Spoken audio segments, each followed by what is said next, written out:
Assalamualaikum dear students. Bismillahirrahmanirrahim. Today we are going to discuss about the derivation of gas laws from KMT of the gases. बेटा already हम discuss कर चुके हैं KMT क्या है, kinetic molecular theory of the gases है। इसके हम पास्टुलेट पढ़ चुके हैं। What type of information given by KMT. KMT हमें आइडियल गैसेस के बिहेवियर और नेचर ऑफ आइडियल गैस के बारे में इंफॉर्मेशन प्रोवाइड करती है। तो हम 8 पास्टुलेट इसके रीड कर चुके हैं। तो आज जो हमारा टॉपिक अंडर डिस्कशन है वो हमने गैस लॉज को ड्राइव करना है केएमटी के जरिए। सबसे पहले एक साइंटिस्ट है आरजे क्लासियस इन 1857। उसने केएमटी को यूज करके एक गैस इक्वेशन मुतारफ करवाई। वो गैस इक्वेशन क्या थी? वो हमारे पास PV that is equal to 1/3 mnc square bar। अब यहां पे जो P है वो हमारे पास प्रेशर है और जो V है ये actually volume of given mass of the gas है।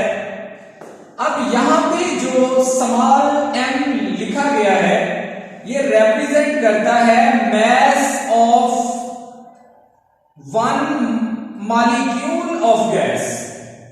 गैस के मॉलिक्यूल का एक मॉलिक्यूल का मास है जो स्मॉल m है।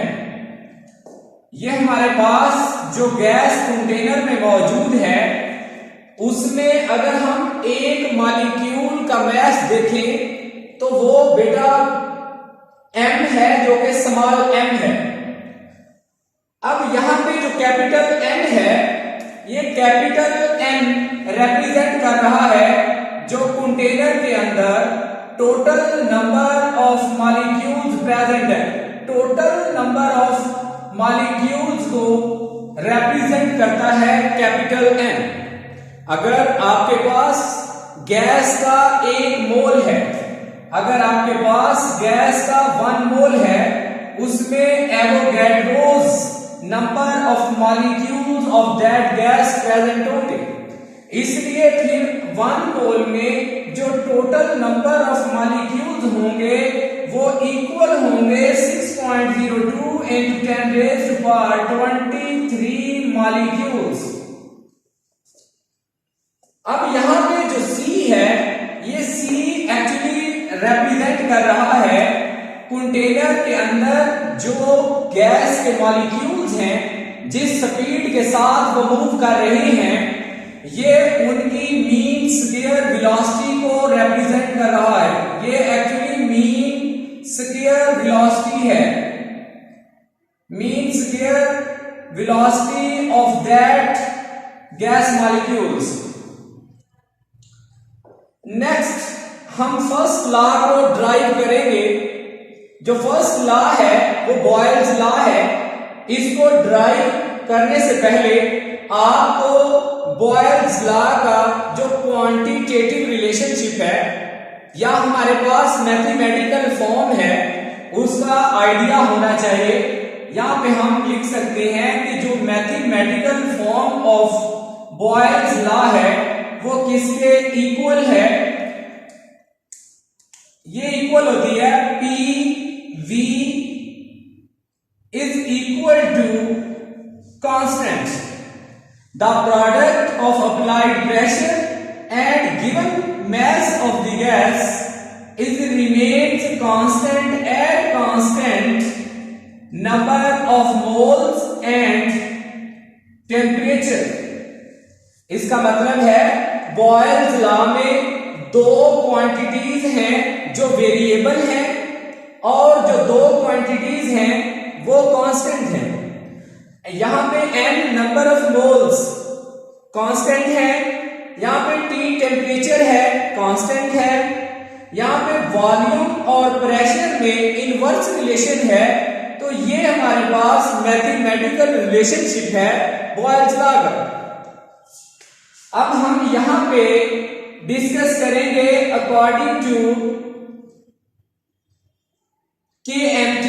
केएमटी का हम पास्टुलेट डिस्कस करेंगे।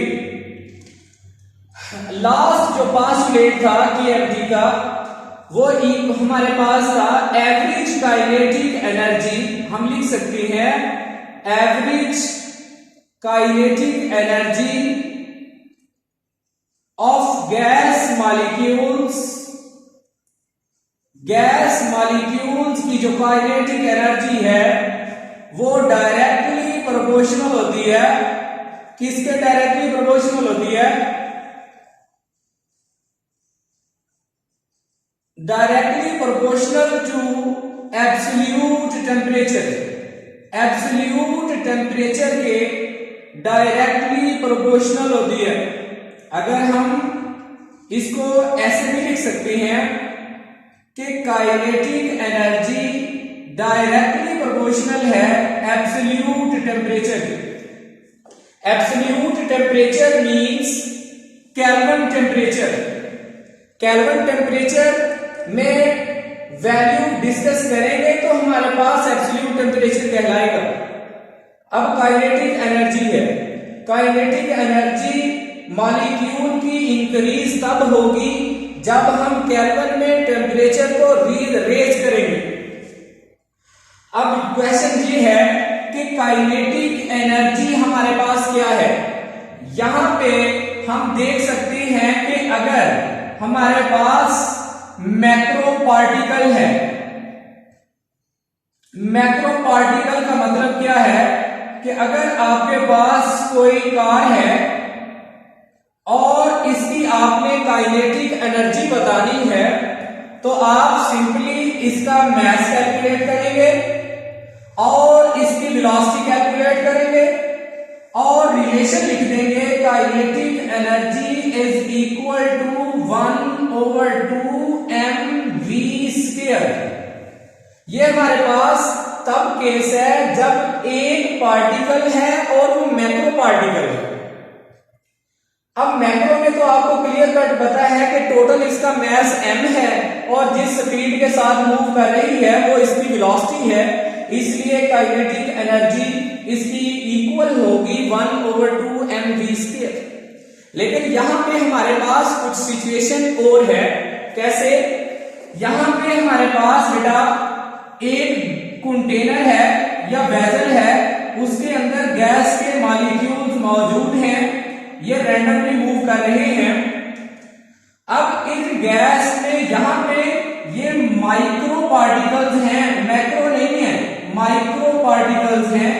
तो माइक्रो पार्टिकल्स के लिए हमारे पास काइनेटिक एनर्जी हर मॉलिक्यूल की डिफरेंट होगी।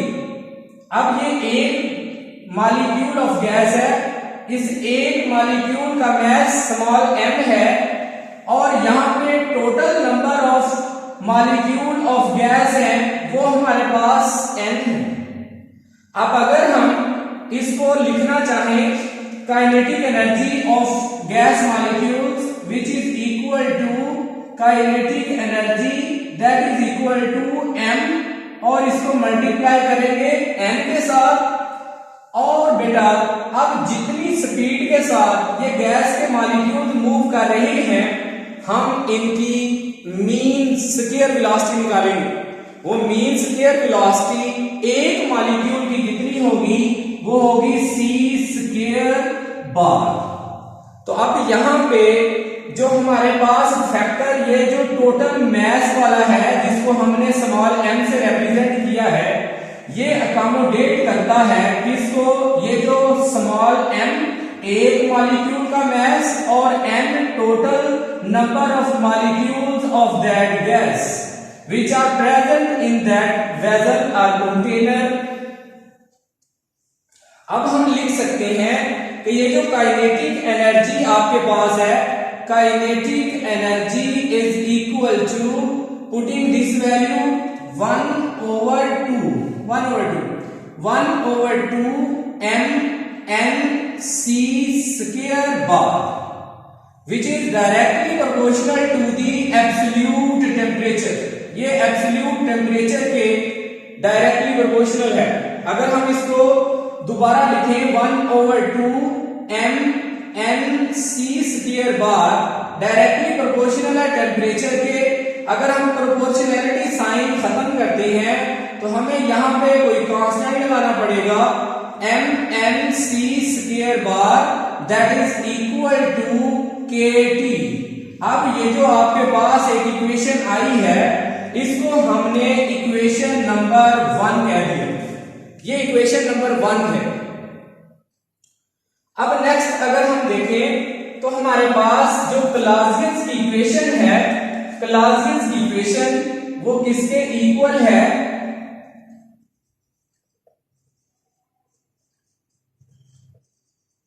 क्लासियस इक्वेशन या kinetic gas equation is equal to PV that is equal to 1/3 mNc² bar C² bar. अब यहां पे जो हमारे पास फैक्टर 1/2 mNc² बार आ रहा है, ये वाला फैक्टर अब हमने इसके इक्वल लेके आना है। देखिए यहां पे स्मॉल m है, m हमारे पास कैपिटल N है, C² बार मीन स्क्वायर वेलोसिटी भी है, लेकिन इन दोनों में डिफरेंस क्या है कि यहां पे 1/2 नहीं है, यहां पे ओनली 1/3 है। अब हम अगर इस इक्वेशन को मल्टीप्लाई कर दें, इस इक्वेशन को, ये हमारे पास इक्वेशन नंबर 2 है, इस इक्वेशन को मल्टीप्लाई कर दें 2 से और डिवाइड कर दें, multiply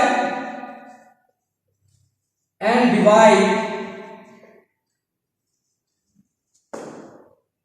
divide the equation 2 by 2 से।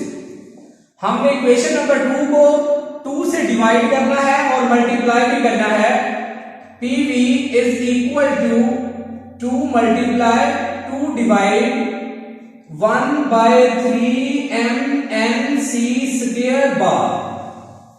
अब अगर हम इसको थोड़ा सा रीअरेंज कर लें, जो 3 है वो यहां पे ले और जो 2 है उसको ब्रैकेट के अंदर मेंशन कर दें, तो फिर हमारे पास ये relation PV is equal to 2/3 into 1/2 mNc² bar. अब आप देख सकते हैं कि जो हमारे पास ये लेफ्ट हैंड साइड है 1/2 mNc² bar that is equal to kT, तो ये हमारे पास इसकी लेफ्ट हैंड साइड इक्वल आ चुकी है। अब हम इस इक्वेशन को नंबर 3 कह सकते हैं। अब इसमें हम 1/2 mNc² बार की जगह बेटा रिप्लेस कर सकते हैं PV is equal to 2/3 into kT। ये जो 1/2 mNc² बार था इक्वेशन नंबर 1 थी, ये इक्वल थी kT के, हमने kT यहां पे मेंशन कर दिया। और अब आपको इस इंफॉर्मेशन का पता है कि जो हमारे पास मैथमेटिकल फॉर्म है बॉयल्स लॉ की, वो इक्वल है PV is equal to K। अब यहाँ पे प्रेशर भी वेरिएबल है, वॉल्यूम भी वेरिएबल है, लेकिन जो चीज कांस्टेंट है वो नंबर ऑफ मोल्स कांस्टेंट है और टेम्परेचर कांस्टेंट है। तो इसमें आपको हमने टेम्परेचर को कांस्टेंट करना है, K ऑलरेडी कांस्टेंट है, 2 ऑलरेडी कांस्टेंट है, 3 ऑलरेडी कांस्टेंट है। अब हम लिख सकते हैं कि जो हमारे पास ये 2/3 into kT that is equal to new constant which is K prime और K dash भी बोल सकते हैं। अब यहाँ पे हम लिख सकते हैं कि जो हमारे पास PV है, ये PV is equal to new constant which is K prime। अब ये जो रिलेशन आया है बेटा, ये मैथमेटिकल फॉर्म है बॉयल्स लॉ की। ये हमें क्या बताती है, यहां पे हम कंक्लूजन दे सकते हैं। कंक्लूजन हम कैसे देंगे, हम लिखेंगे the product of applied pressure and given mass of the gas is always constant at constant temperature, that is known as Boyle's law. जी बेटा यहां ये जो आपके पास आया है बॉयल्स लॉ है, अब हमने नेक्स्ट लॉ इसी से ड्राइव कर सकते हैं। फॉर एग्जांपल हमारे पास नेक्स्ट जो लॉ है बेटा वो चार्ल्स लॉ है। चार्ल्स लॉ को हम यहां से थोड़ा सा चेंज करके हम ऑब्टेन कर सकते हैं। ये हमारे पास चार्ल्स लॉ है। चार्ल्स लॉ की डेरिवेशन सेम है। कहां तक देखिए, ये सारी डेरिवेशन आपके पास चार्ल्स लॉ के केस में सेम आएंगी। आपने इसको इक्वेशन नंबर 1 कह दिया। अब ये जो आपके पास नेक्स्ट क्लासेस इक्वेशन है ये भी सेम आएगी। अब फर्क कहां पे होगा हमारे पास, यहां पे अगर आप चार्ल्स लॉ की मैथमेटिकल डेफिनेशन जानते हैं तो फिर हम इस इक्वेशन को फर्दर प्रोसीड कर सकते हैं चार्ल्स लॉ के लिए। यहां पे 2/3 1/2 mL/c² बात है। हमने इस इक्वेशन को नेक्स्ट जो ऑलरेडी स्टेप किया था वो हमारे पास था 2/3 kT। अब यहां पे मैं जरा मैथमेटिकल फॉर्म लिखने लगा हूं। किसकी मैथमेटिकल फॉर्म बेटा लिखनी है आप? चार्ल्स लॉ की। चार्ल्स लॉ में जो हमारे पास वेरिएबल क्वांटिटीज होती हैं, वेरिएबल क्वांटिटीज होती हैं वॉल्यूम और हमारे पास टेम्परेचर, और कांस्टेंट क्या होता है? Number of moles and pressure constant होता है। अब यहां पे जो चार्ल्स लॉ है, वॉल्यूम भी वेरिएबल है और टेम्परेचर भी वेरिएबल है। ये इक्वल है कांस्टेंट क्वांटिटी के at constant number of moles and pressure. ये रेशो है, V/T is the ratio between the volume given mass of the gas and absolute temperature that is remains constant at constant pressure, that is known as Charles law of the gases। अब यहाँ पे हमारे पास जो constant quantities हैं उनको एक तरफ ले जाएं और जो वेरिएबल है उनको एक तरफ ले जाएं। अब बेटा जो कांस्टेंट क्वांटिटीज है, प्रेशर इसमें कांस्टेंट है, K कांस्टेंट है, 2/3 फैक्टर कांस्टेंट है, लेकिन V जो T है ये हमारे पास कांस्टेंट नहीं है। ये दोनों वेरिएबल है, इसलिए मैंने लेफ्ट साइड पे लिख दिया। जो नेक्स्ट आपके पास है वो 2/3 into K डिवाइडेड बाय ये P मल्टीप्लाई हो रहा था, इधर आगे क्या हो गया? डिवाइड। अब ये सारे का सारा फैक्टर कांस्टेंट है, K भी कांस्टेंट है, प्रेशर भी कांस्टेंट है, 2/3 भी हमारे पास कांस्टेंट है, इसलिए इसको मैं न्यू कांस्टेंट के इक्वल लिख सकता हूं। तो बेटा K डबल प्राइम कह सकते हो, वो भी कांस्टेंट है, या K प्राइम कह सकते हो, 2/3 K/P। अब ये न्यू कांस्टेंट के इक्वल आ चुका है, तो इसलिए अब हम इसको रिप्लेस कर सकते हैं कि जो V/T is divided by V/T is equal to new constant. This is known as mathematical relationship of the Charles law. Charles law का ये मैथमेटिकल फॉर्म है जो हमें कंक्लूजन देता है कि ये रेशियो होती है between volume of given mass of the gas and temperature which is absolute temperature which will remain same at constant pressure. This is known as Charles law. Next जो लॉ है वो हमारे पास एवोगैड्रो लॉ है।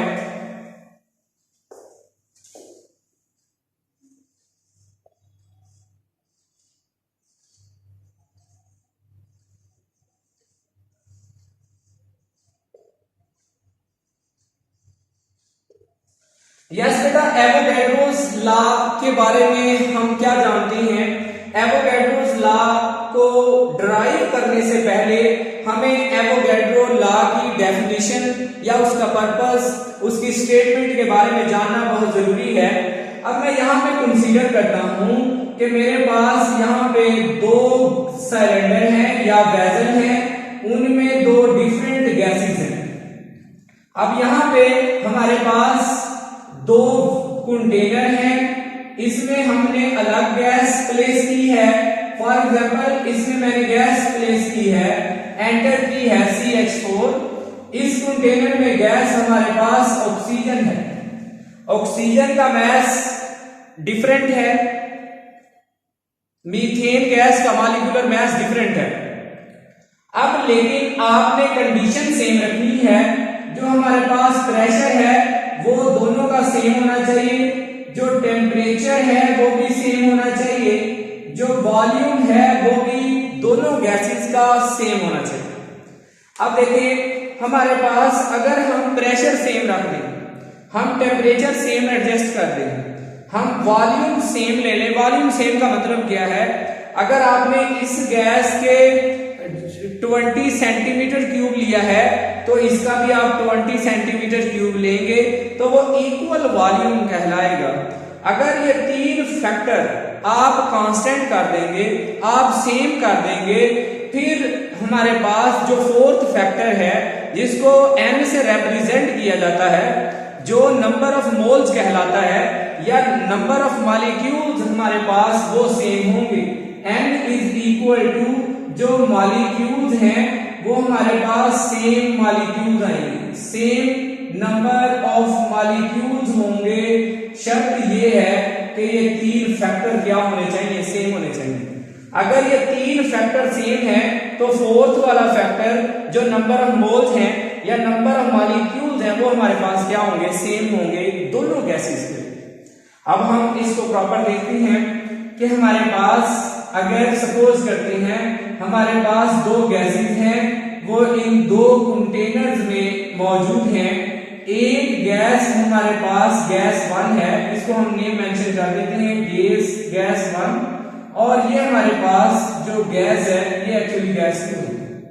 अब इसमें gas 1 के molecules मौजूद हैं, अब इसमें गैस 2 के मॉलिक्यूल्स मौजूद हैं। अगर हम इसको थोड़ा डिटेल के साथ देखें, अब इसमें जो एक मॉलिक्यूल है, ये एक मॉलिक्यूल, इसका जो मास होगा वो m2 होगा, क्योंकि गैस 2 है उसके एक मॉलिक्यूल का मास m2 है। अगर आप इसमें टोटल मॉलिक्यूल्स को देखेंगे वो हमारे पास n से रिप्रेजेंट करते हैं, क्योंकि गैस 2 है इसलिए number of molecules of gas 2 is equal to n2। अब जिस वेलोसिटी के साथ इनकी हमारे पास जो मीन स्क्वायर वेलोसिटी है, अगर आप वो देखेंगे तो वो हमारे पास c2 स्क्वायर बार के इक्वल आएगी। ये तीन फैक्टर्स हैं गैस 2 के लिए। सेम ये हम अप्लाई करेंगे जो हमारे पास गैस 1 है, इसमें एक मॉलिक्यूल का मास m1 है, और जो हमारे पास टोटल मॉलिक्यूल हैं गैस 1 के वो n से रिप्रेजेंट करते हैं, और जो हमारे पास इनकी वेलोसिटी है एक मॉलिक्यूल की वो हमारे पास c1 स्क्वायर बार। ये हमारे पास तीन फैक्टर इसके आ गए। अब हमने इन दोनों गैसेस पर क्लासियस गैस इक्वेशन को अप्लाई करना है। Clausius gas equation that is equal to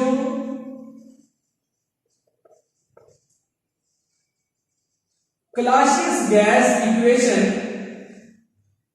PV is equal to 1/3 mnc square bar. ये हमारे पास क्लासियस की दी हुई इक्वेशन है। अब यहां पे हम अप्लाई करवा सकते हैं इंडिविजुअली गैस 1 के लिए। गैस 1 के लिए लिखूंगा तो लिखेंगे PV, ये तो दोनों फैक्टर कांस्टेंट हैं, ये इक्वल होंगे 1/3, ये एक मॉलिक्यूल का मास है गैस 1 के, ये n total number of molecule है गैस 1 के, ये हमारे पास मीन स्क्वायर वेलोसिटी है जो कि c1 है गैस 1 के मॉलिक्यूल के। इसी तरह अब हम अप्लाई करवाएंगे नेक्स्ट के लिए, जो कि हमारे पास कौन सी गैस है, गैस 2 है। उसके लिए भी हम क्लासियस गैस इक्वेशन को अप्लाई करवा सकते हैं। ये PV is equal to 1/3 M2N2 C2 square bar. अब इसको मैंने इक्वेशन नंबर 1 कह दिया, इसको हमने इक्वेशन नंबर 2 कह दिया। ये इक्वेशन नंबर 1 और इक्वेशन नंबर 2 हमने रिप्रेजेंट किया। अब आप जरा देख सकते हैं कि इनकी जो लेफ्ट हैंड साइड है वो इक्वल है। कैसे? अब हमने यहां पे प्रेशर भी सेम रखा है, टेम्परेचर वॉल्यूम भी सेम रखा है, टेम्परेचर की आगे जाके बात करते हैं। तो इसलिए लेफ्ट हैंड साइड जो हमारे पास गैस 1 की है और गैस 2 की है, ये दोनों फैक्टर बेटा सेम है। सेम होने की वजह से हम यहां पे कंपैरिजन कर सकते हैं। तो कंपैरिजन करने के लिए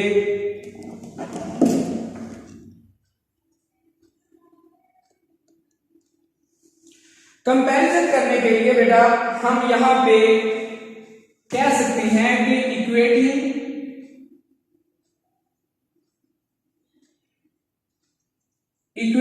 the equation 1 and 2, equation 1 and 2 को हमने क्या किया है, इक्वेट किया है। Equating the equation number 1 and 2, अब हमारे पास ये आ जाएगी 1 गैस 1 के लिए 1/3 M1N1 C1 square bar, that is equal to 1/3 M2N2 C2 square bar. अब इसमें जो कॉमन चीजें हैं वो दोनों अतराफ क्रॉस हो सकती हैं। अब 1/3 फैक्टर 1/3 से कैंसिल हो चुका है।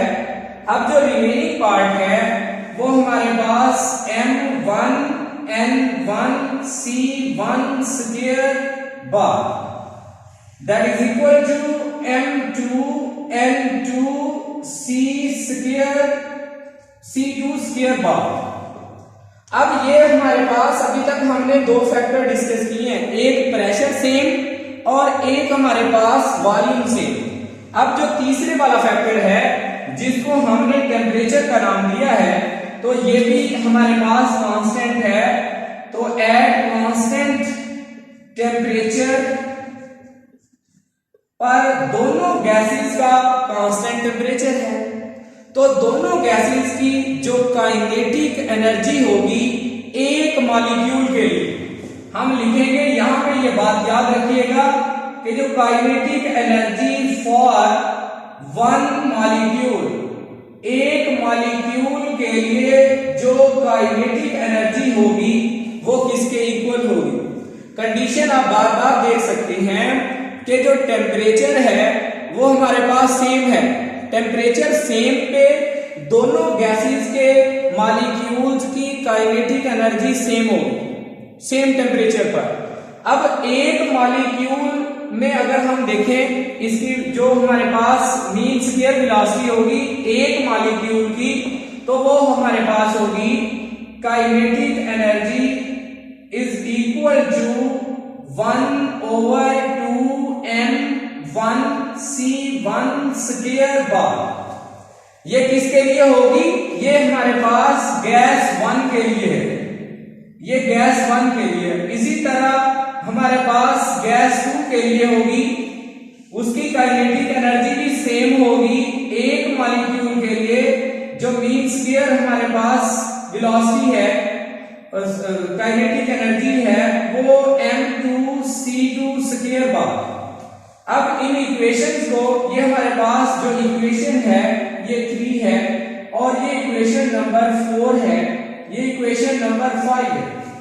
अब हमने इक्वेट करना है इक्वेशन नंबर 4 और इक्वेशन नंबर 5। अब यहां पे आप भी मेंशन कर सकते हैं कि इक्वेटिंग द इक्वेशन 4 एंड 5 और 4 को हम इक्वेट कर सकते हैं। इनकी लेफ्ट हैंड साइड वो इक्वल है, इसलिए हम इसको लिख सकते हैं 1/2 m1c1 square bar that is equal to 1/2 m2c2 square bar. इसमें जो सेम फैक्टर है उसको हम कैंसिल कर सकते हैं। 1/2 कैंसिल हो चुका। अब न्यू हमारे पास जो वैल्यू आई है वो m1c1 square bar that is equal to m2c2 square bar. अब इस इक्वेशन को हम नेम दे सकते हैं, तो ये इक्वेशन नंबर 6 है।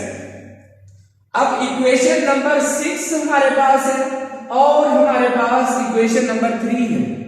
इक्वेशन 3 और इक्वेशन नंबर 6 को आपस में हमने डिवाइड करना है। हम लिखेंगे कि इक्वेशन नंबर जो है divide the equation number 3 by equation number 6। Equation number 3 को हमने डिवाइड कर देना है। Divide the equation number 3, equation number 3 को डिवाइड करेंगे इक्वेशन नंबर 6 के साथ। कैसे? हमारे पास इक्वेशन नंबर 3 है m1 n1c square bar that is equal to m2 n2c square c2 square bar. Divide करना है इक्वेशन नंबर 6 के साथ, डिवाइड कर सकते हैं m1c1 स्क्वायर बार डिवाइड करेंगे m2c2 स्क्वायर बार। अब इसमें हमने इक्वेशन नंबर 3 को इक्वेशन नंबर 6 से डिवाइड किया है। जो सेम फैक्टर्स हैं हम उसको कैंसल आउट कर सकते हैं। m1 से कैंसल, c1 स्क्वायर से कैंसल, m2 से कैंसल, c2 स्क्वायर बार से कैंसल। अब जो हमारे पास रिमेनिंग पार्ट है वो है n1 that is equal to n2। ये हमारे पास फाइनल कंक्लूजन है। इसका क्या मतलब है कि ये टोटल नंबर ऑफ मॉलिक्यूल्स है n1 गैस और ये total number of molecules of n है गैस 2 के।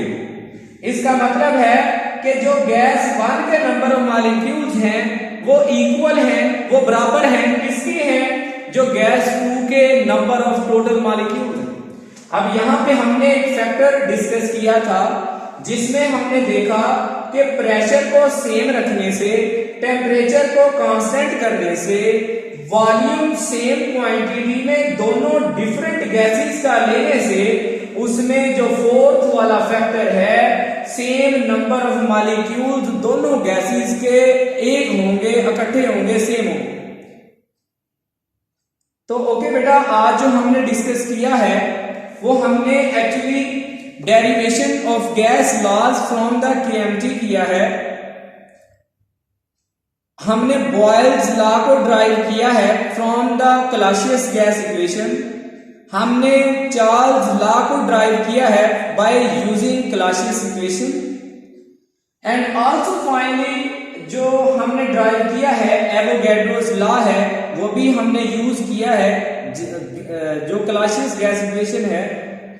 तो ओके बेटा, अल्लाह पाक आपको कामयाबी अता करे। ओके, अल्लाह हाफिज।